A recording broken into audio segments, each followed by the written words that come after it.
D, wait for it, light bulb. Check out the name tag. You're in my world now, Grandma.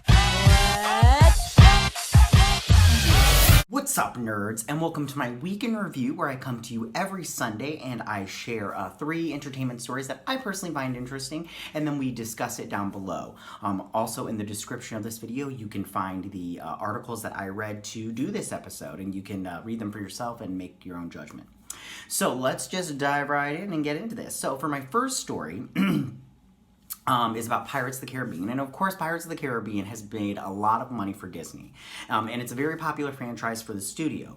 And it's reinvigorated the ride at the theme park. And so, of course, they would hate to lose it. But, of course, it's not in great shape.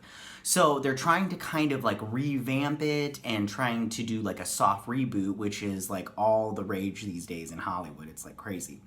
Now they originally hired the Deadpool and Zombieland writers to rework the franchise, but those guys didn't come together and it didn't like really work out. So now Disney has moved on to the new writing team. Now, I think it's very interesting and everything because these 2 writers are tasked with coming up with a new direction for the franchise. Now, one of them is Ted Elliott, and he was a part of the original writing duo with Terry Rossio, I think that's how you say his name. Don't quote me on that, please don't. But interestingly, Terry Rossio is not coming back, and Ted Elliott is. And I would guess it's because Terry Rossio was very vocal about the fact that he didn't get any money off of the Aladdin movie, which he also helped write that movie and everything. So Tim Elliott is returning, and he's been teamed up with Craig Mazin, I think that's how you say his last name, and he is famously behind the new Chernobyl series on HBO. And if you watch that show on HBO, it's good, but it's gross. Like, I have a weak constitution, so if I see, like, pus coming out of somebody, I'm like, bleh, and everything. Now, according to the article, he has a comedy background and of some degree, where he worked on The Hangover Part 2 and Part 3. And I think that this is a good combination if they're looking to do, like, a scary comedy, which I think that the Pirates of the Caribbean movies is something that you want to do. I think because I do feel that the further along they went with those movies, the more they lost that horror element of those movies. Like from the first one was very scary, and Barbosa even says you're like something like you better believe you're in a nightmare or something like that, because it was very scary. Now, it was scary and everything. Now, they haven't cast anybody yet, and they haven't picked a director, and there were some rumors about a female lead in the new coverage, but nothing has been confirmed. Now, also, there's no word that Johnny Depp will be returning as Captain Jack Sparrow. But I have to say, if Johnny Depp does not return and play some part in this new franchise, they won't be getting any of my money, because I just think that that's just completely ridiculous. They kind of formed this whole franchise around his character because he was so popular, and now they're just gonna drop him. I mean, it's a bad move on my part, and I will have nothing to do with it if it doesn't have Johnny Depp's Jack Sparrow in it. Okay, so now that's my first story. So for my second story, it looks like the CW, okay, so they drop TV shows and then they bring other TV shows on. For instance, they are dropping Arrow. This is the last season of Arrow. And then they brought on Batwoman. And it's doing pretty good. It just picked up a full season, and that's 22 episodes. And it's so far it's okay.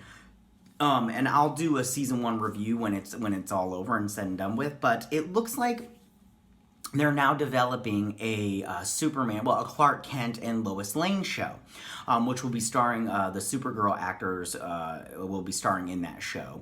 And they will also be featured on the Crisis on Infinite Earths crossover, which is coming up pretty soon, I think. Yeah, pretty soon. And that's Tyler Hoechlin and Elizabeth Tulloch. I think that's how you say her last name. Now, I have to say Tyler Hoechlin took that job on Supergirl, and look at how well it's turned out for him. He's getting his own TV show. Now, Greg Berlanti is behind the show, and Berlanti will be focusing on journalism, and a lot of people out there are comparing it to the 90s show Lois and Clark, which was really fantastic. I loved that show. It was so good. I watched it every Friday night when it was on. It was so good.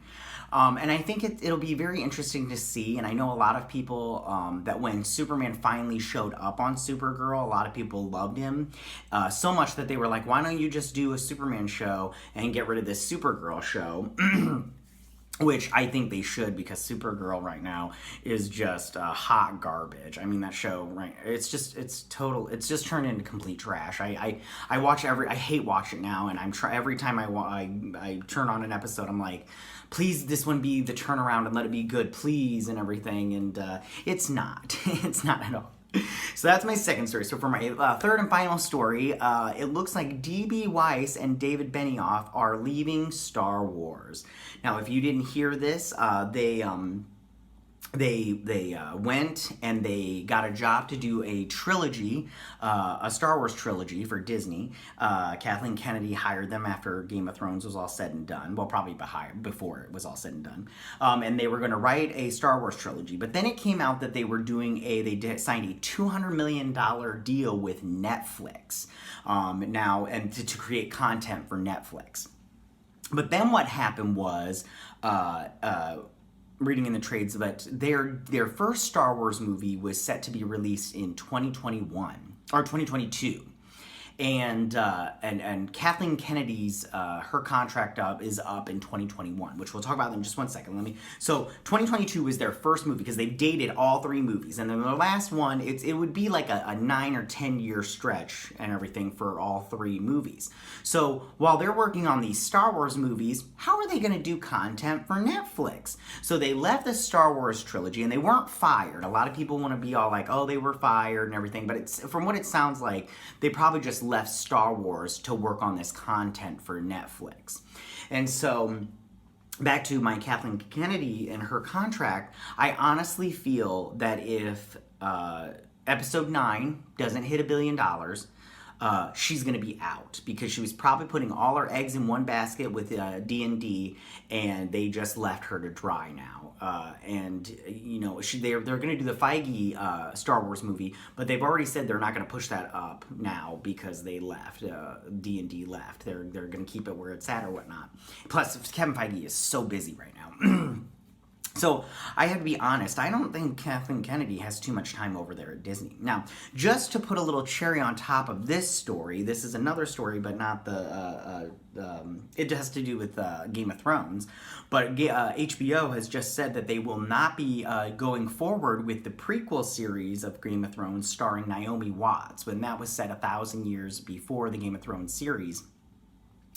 And that was going to be but they did say in their HBO Max presentation that they are going with, it's called The House of the Dragons, or The House of the Dragon, I can't remember off the top of my head, and that will be set 300 years before the Game of Thrones series, and it will focus on the House Targaryen and like the kings of the Targaryens and everything. So, those are my 3 stories. How do you feel about all 3 of them? Are you happy that they're going to revamp Pirates of the Caribbean, and what are your guys' thoughts on that? How do you feel about the new Superman show on the CW? Are you happy that Superman finally gets his own show now?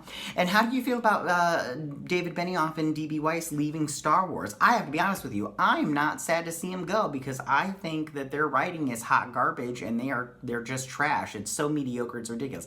I've covered all of the Game of Thrones that last season, and they really burned themselves. I can't stand them altogether. So go ahead and leave all your comments in that section down below. If you like this video, go ahead and hit that like button. I won't mind. If you're new to my channel, please hit that subscribe button. I would appreciate it greatly. And I will see you guys next Sunday on my week in review. You guys have a good week. Bye. Hey nerds, if you like this video, go ahead and click that Geek What icon and subscribe. And if you like this video, go ahead and join me every Sunday with my week in review.